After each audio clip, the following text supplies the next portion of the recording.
Ibrahim. Yeah. I mean, we'll look at the allegation itself, but then also, I mean, from where Elvis ended. So we'll look at it from that end as well. Whether the AG, in his defense, insists these disclosures are for transparency and not political reasons. But there are those who argue that it's as though the AG is on a path to convict people in the court of public opinion. Your thoughts on this? I respectfully disagree. With which of the arguments? I disagree that it's to court public opinion. I'm in favor of the transparency that is going on. Very well. For us to really succeed as a nation, sometimes we have to remove the doubt that there's a political maneuvering. Right. Some may say, but Ibrahim, you're being naive. Clearly there's a political maneuvering here. I would want to indulge in my naivete, and I'll explain why I say so. 2013 to 2014, Adjei Imoro, the former NSS director, was convicted of the same ghost names there. This was under an NDC government. Now, I can't sit here, 2025, when in 2014 I was supporting the evidences that came to fore. Initially, it was charged with 86.9 million cedis for ghost name. The same thing. He involved the directors, the regional directors. They would create the false names, the fake names, ghost names, send payments to the vendors. Then they would, through the same process, those regional executives and directors will then come and give him the money back. In July of 2014, Adjei Moro, Mohammed Moro, he earned being in speech marks, quotation marks, 7.9 million cedis in that 1 month. Right. Other calculations, I'm talking, this is 2014, not my calculations. Other calculations per his charge put around 548 million cedis. The numbers are starkly similar. So I'm answering your question, Nana. If I was so vociferous defending Ghana's interests, then why should I water down my submission today? Why should I? Why should I say that then the transparency under that NDC government, it was an NDC government, John Mahama was president when this happened in 2014.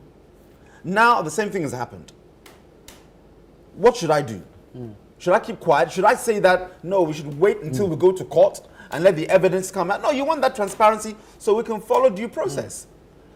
In law, it happens that there are indeed not only miscarriages of justice, Nana, but some people are wrongfully accused.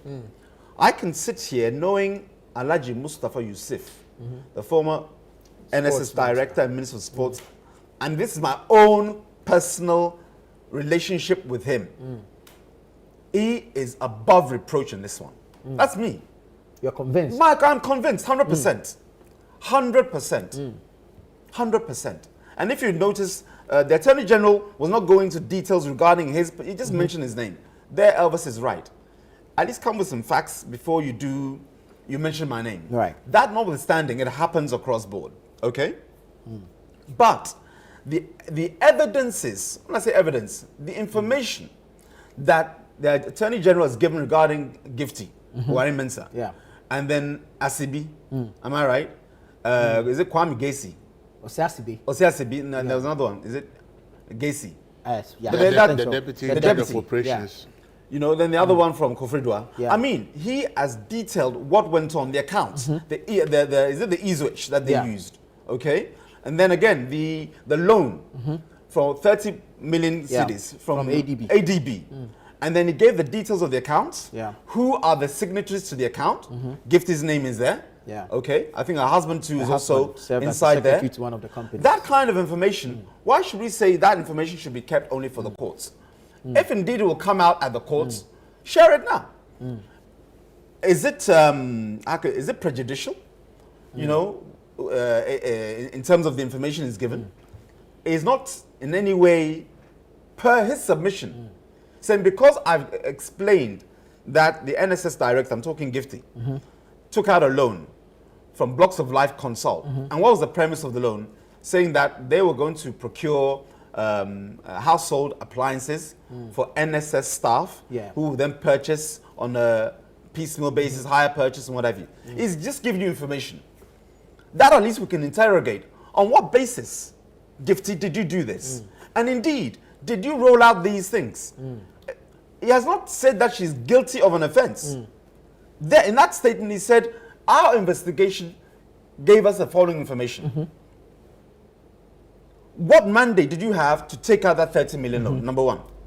Good, it's good to be innovative, I understand. Yeah. Having done that, did the recipients apply?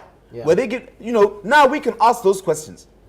All the Attorney General Was the has done. actual work for which you secured or procured the loan done? I'm all for innovation, you know that. Yeah.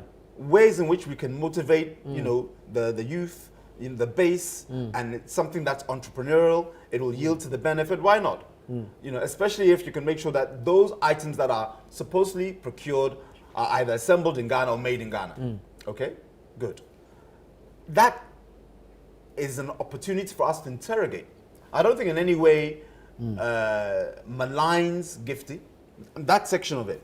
But then the other areas, the e-switch accounts, the fake names, The ghost names. the ghost names, thousands upon thousands over a period. Was it not Manasseh Azuri who first, is it Fourth Estate? Fourth Estate. So let's leave the AG out of this equation now. Are you trying to tell me the Fourth Estate, when they do an investigation, they shouldn't somehow bring it to the fore? When the same Manasseh Azuri informed us of the bribe that Jibril Sinaboye, name, from Burkina Faso. From Burkina, yeah. His name was Jibril. Yes. Unless I Is this the Ford? The Ford that expedition, was given to John Mahama then.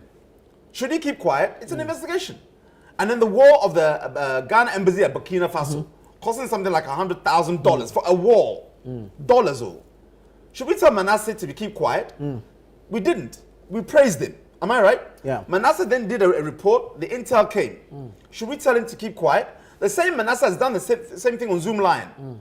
A contract that is non-existent and you're still delivering services. So we need to be fair.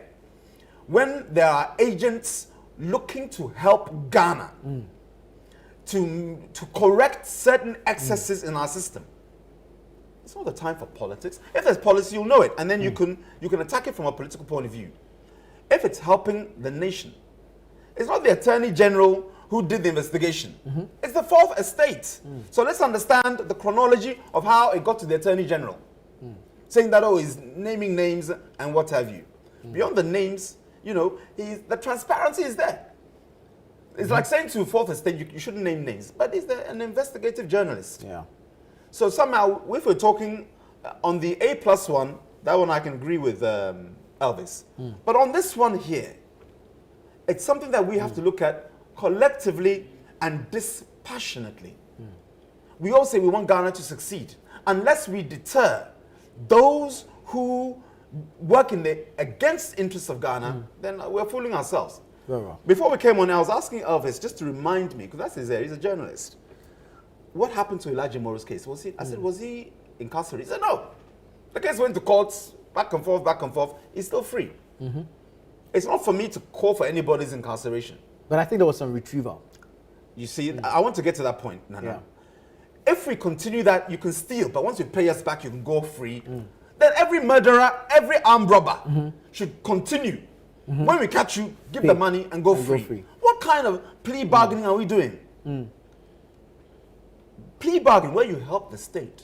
Yes, it's an incentive and encouragement. Should be that we will reduce your sentence. Yeah. That's what I think plea bargaining should be. Instead of 10 years, we'll give you 5. Instead of 5 years, we'll give you 3. It's for the courts to decide. I'm just giving out some figures. Right. But the fact that people can give money back, and because you've helped us, for your reward, is that you won't be prosecuted to the point that you face jail, then Ghana, we should just pack up our bags, close shop, and ask Donald Trump for a visa, which he will refuse us. How you get to me? Right. Good. There should be no plea bargaining to the point that you are scot-free. The reports we are reading is that they say they will return the quantum of 560 million cedis. So for all these years, what were you doing with that money? Just waiting for somebody to catch you. So, Master, here's the money. And then there are also farms. The NSS owns farms, which is fantastic. I didn't know this. They own farms, they produce and they sell. So Attorney General Ayine says they're now going to audit that area too. Fantastic. This is how Ghana succeeds. Administration upon administration, we have to be our own police, our own checks and balances.